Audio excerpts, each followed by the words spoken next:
Hi everyone, Architect here again. Thanks for joining us, and thanks for watching our first video. Didn't think I drank that much coffee before that, but apparently I did. Try to be a little bit more succinct and calm in my approach today. As we get into the beginnings of every design is the site. And what's interesting with tiny homes, as opposed to a normal house I'd design, is normally the site means everything. You know, the site decides what it wants in a house or any building for that matter. I like to relate it to a tree, an oak tree, an elm tree, a pine tree. Any tree has its own particular characteristics of that tree. You know, the oak tree has the leaf shape that everybody knows and the big wide canopy, particular bark and all that. But if that oak tree is on the side of a hill, it grows different than if it's in a wide open plain or in a forest full of other trees. So the site itself dictates what that tree becomes.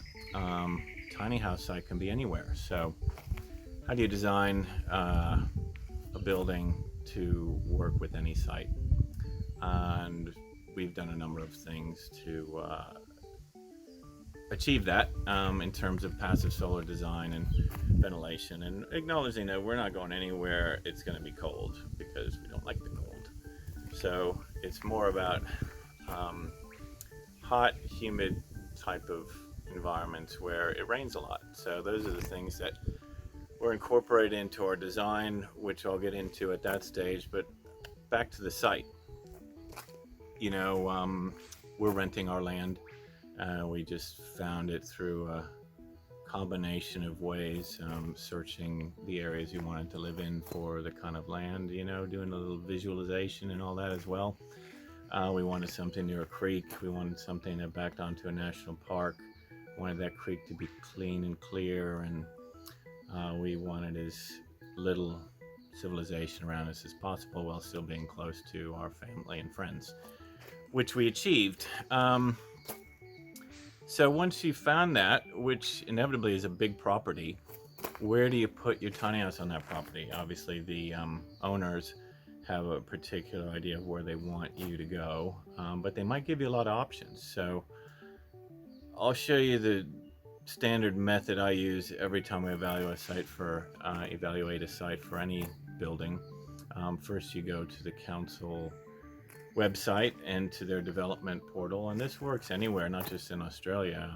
Councils have an extreme amount of information on properties now, and all you got to do is know where to look. So you go to the development section, type in the address of the property you're looking to park your tiny home on, and you'll get a waft of information.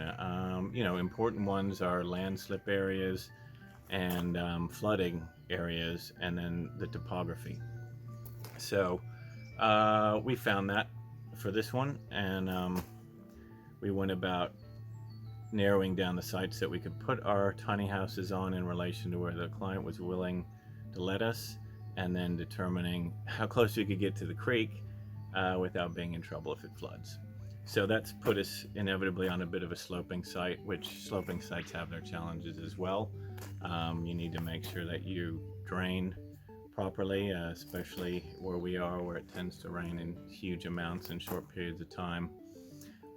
You need to make sure that that drainage doesn't end up, you know, under your house and other places like that. So then we get down to north, south, east, and west. And here in the southern hemisphere, you always orientate around north, because the sun is always on the north. It's either high up in the sky in the summer, or it's low in the sky in the winter. And up here in Queensland even, the sun gets all the way around on the southwest and the southeast in the summertime. It goes past sort of due east and west. So you got to take that in consideration when you're designing a normal house, and when you're designing your tiny house to be in one place for quite a while. Solar panels, another consideration. Those ideally are faced north. They don't lose too much percentages if they face east or west in terms of power, but north at the right angle is the sweet spot. So that's another thing to take into consideration. And well, let's look at a couple of plans, and I'll sort of talk you through it from there. Okay, so these are a couple of map overlays we got from the local council website. We looked up the piece of land's address that we're living on at the time we're thinking of living on, and it gives you all kinds of information. It gives you obviously the satellite view of the property, and then it gives you flood overlays and bushfire overlays, and what this is here is a contour overlay, which when contour lines get close together it means it's steep, and when they get farther apart it means it's not so steep. What you can see here is that we're in basically a valley, so these two contour lines go up this way and they're all forested and comes down to a creek that runs here, and that creek is why we're here. It's the headwaters of a river, and the headwater is only about 1 kilometer upstream from here, and it runs crystal clear, only going through national forests before it gets to where we are. So we wanted to be near the creek, but we didn't want to get flooded by the torrential flash flooding and downpours that this area of the world is known for. So what we did was we got this contour overlay, identified where those lines are, and I got a flood overlay from council as well. It proved a bit more inaccurate and wasn't really worth using, and used more local knowledge and talking to the owner and really looking at the topography to find out where those floods potentially could happen. So we've ended up in this spot right here, which is along a sort of, roughly use the term road, but that's how we get there, and it runs up a hill, so it changes grade from sort of here to here of about 5 meters, I would say. But it gave us a clearing that we could do a pretty small cut and fill to make a pad for our houses, and it gave us some clear area relative to this forested environment to get some northerly aspect and a location for our solar panels. So by being up the hill, we're able to get a view out over the creek once we clear away some nasty weeds in here, and we decided that that was really what we were looking for. In this map, north is up, so that's where the aspect is that you want to control the sun from in the southern hemisphere. It's due south in the northern hemisphere. You're always working the sun around the equator. So let's look at how our house relates to this site. There's our house. And this is how it relates to the map we were just looking at. So that's our area facing north. This is how our house sits facing north. By virtue of all the windows that all have controlled shading on them, our house can face many different directions and still end up with a decent solution to the climate. In this case, we've located our decks to the south because, as again, that's where our beautiful creek is, and that's what we're all about in this location. Our houses, however, have a northerly aspect to them inside as well. As long as we control that sun and we let it in the cooler months and we shade it in the hotter months, it's a beautiful thing. So our sun comes along this way. We've put our 18 solar panels in 2 different spots. 6 of them are on the tiny house, which we call the pod.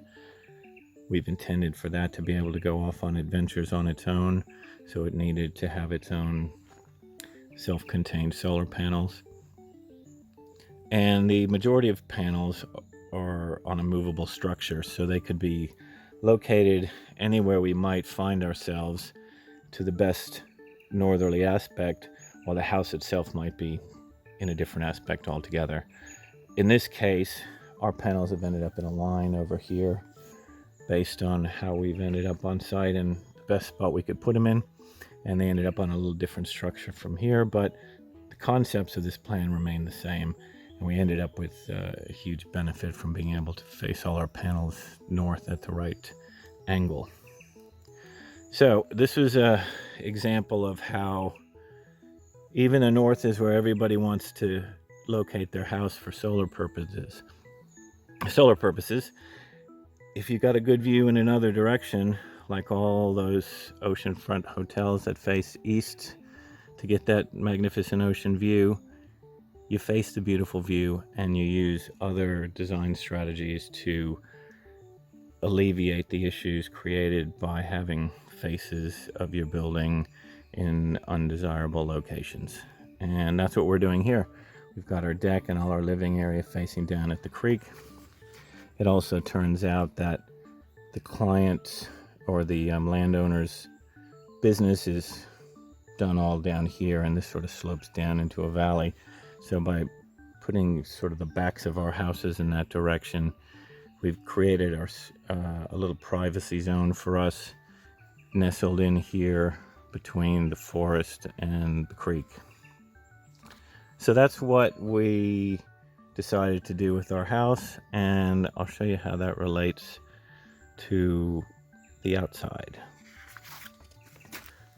Okay, so here's a view of our houses looking back from the south to the north at the southern side of the house.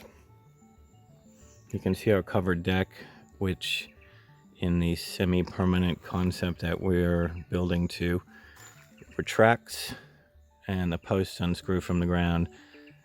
The deck is made of modules that stack up on a truck, and the window shades all roll back up against the house as well, so it can be towed away towed away and it won't happen overnight, but it might happen in a couple of days. You could get the whole thing packed up.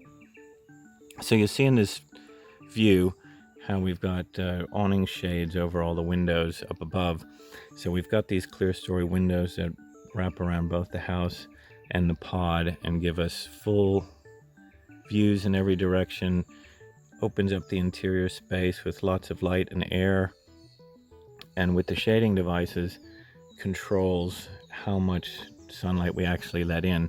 These use the shading cloth, which you can actually see through, and we've used this in our other houses, and it's amazing because you still get the view, but even in the hottest time of the summer, you can have that window fully open, get the breeze, and even if the sun is shining directly in, that shade sail takes care of it and makes it really nice. So we're looking forward to those hotter months.